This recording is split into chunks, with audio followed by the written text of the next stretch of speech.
Kitchen lighting is the bastard child of design. People have forgotten about it. They're out there picking out countertops and tile, agonizing over paint color, and all the while, they're ignoring the one thing that's going to make their entire kitchen shine: the lighting.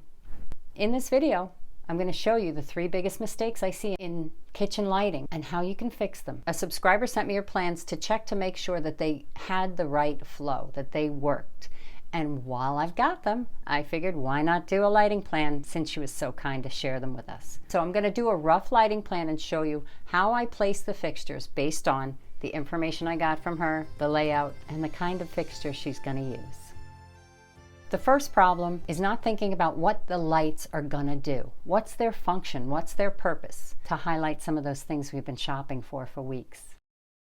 We don't just cook in the kitchen. There's lots of shit going on in there. So you got a light for different kinds of events, different kinds of occasions, different times of day. We eat, we entertain, we do homework, we hang out, we watch TV. So you want to have lighting that's going to accommodate all those different functions, especially cooking, but all those other functions as well. If you don't consider your needs and the layout in the design of the lights, they're just going to be thrown up there haphazardly and light the room, but not light your space. I'd much rather light your space. So you want to have a layout for the kitchen cabinets, for where the island's going, any furniture that's going to go in there, any windows, doors, and other sources of light. In a previous video, I went through these plans that were sent to me by a subscriber. She had some concerns about the island and clearance around that, and she was correct in concern. So we made some changes. So we just tweaked the island, relocated this table down here, and made some minor adjustments to moving the fridge and freezer down to give us a little bit more workspace here. I centered the stove a little bit more and had open shelves on either side to give it a little bit more symmetry. The door to the living room is going to be right here, so that's going to be the shot you see. So we want to highlight important things. We want to give real serious task lights to where we're going to work. We want to have ambient light to light the path, and we want to have mood lighting. The next is the fixture. With the fixtures, I like to start with the actual fixtures first, choosing them, choosing where they're going to go. If you pick the fixtures first, you know how many less recessed lights you need, and we're aiming for less but better. Less but better and smaller.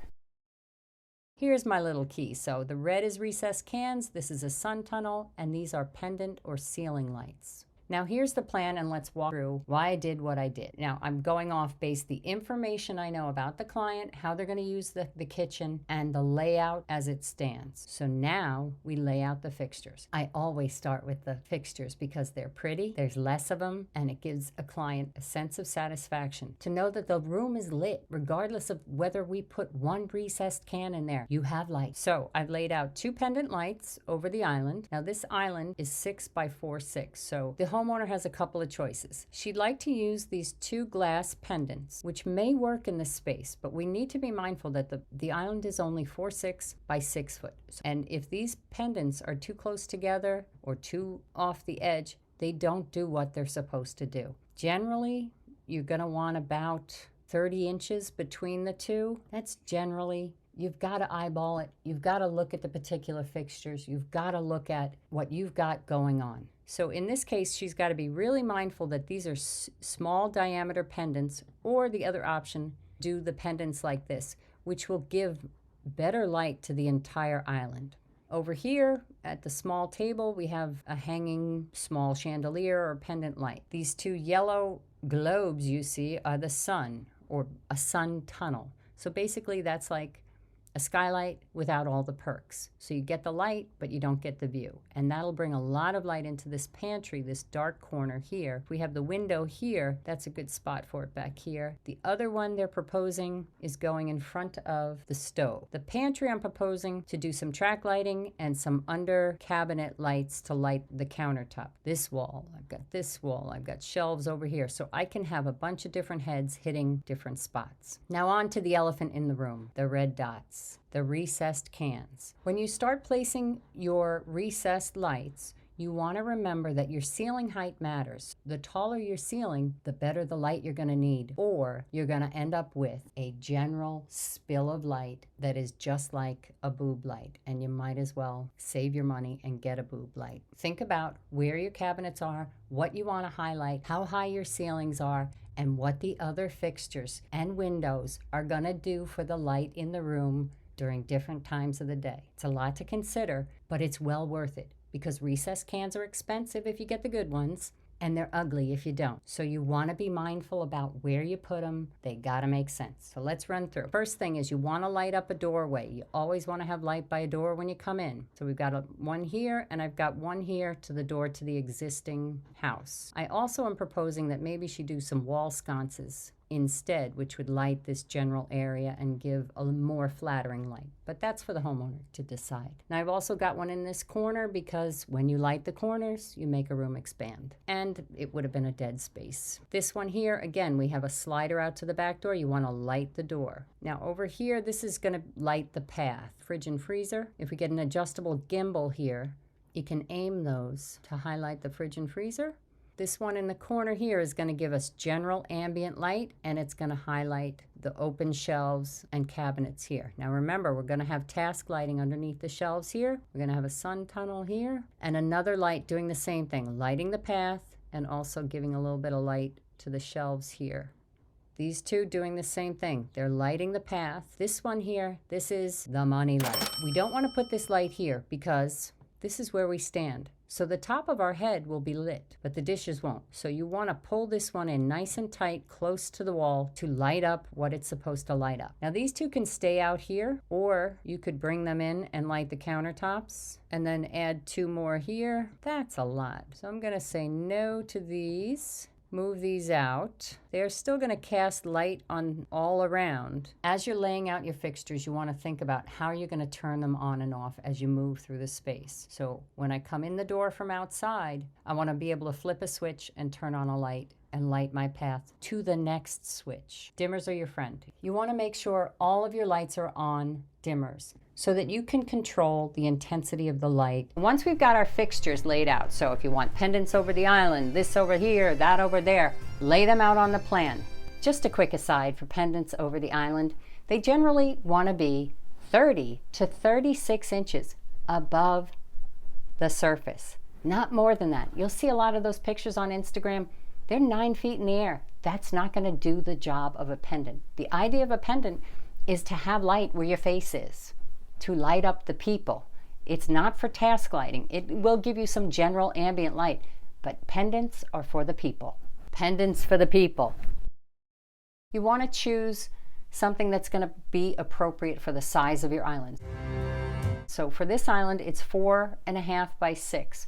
We don't want to get really big pendants with a large presence because they'll overwhelm the island and they'll hang over the edges. If you have a small island too, glass pendants or something that doesn't take up a lot of visual space will get the job done and not overwhelm the room. The last problem is the layout, and you want to spend time on this. Where are your fixtures in relation to what's going on in the room? What are they highlighting? What are they not highlighting? What are the recessed lights hitting? So if the light is hitting the top of your head, it's not doing the job it's supposed to. For this, there is no amount of Swiss cheese references that I can go through. Enough is enough. Less is more. Smaller is better. When it comes to recessed lights, overdoing it is going to overdo the space. It makes it glow from the ceiling. It ruins everything you've been working hard to pick. Your countertop will look flat and dull.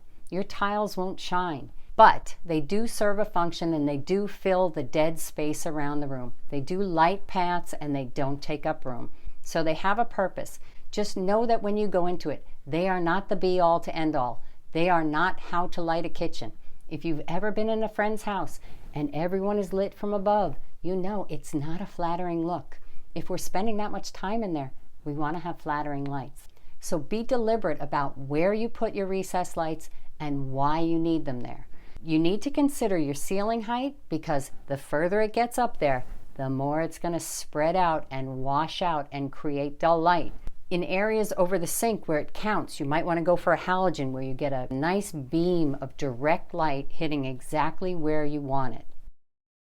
Gimbals to direct where the light goes, and recessed cans, a proper recessed can. Not these new wafer lights that sit right at the surface, but a recessed can that's, the light is up in the housing, hidden, so it's not the first thing that we see when we walk into your room. It's not the thing I'm overwhelmed with every time I look at an Instagram photo. Keep in mind that recessed lights are a utilitarian light. They're meant to do the job quietly in the background and not to show.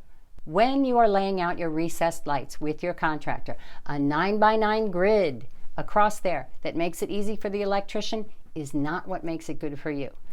Your lights should be placed exactly where you need them, regardless of how it suits anyone else. A grid looks really neat when it's lit up, and I can land a plane on your ceiling, but it doesn't do the job. Last but not least, when it comes to recessed lights, less is more and size matters. Smaller is better, but they're more expensive.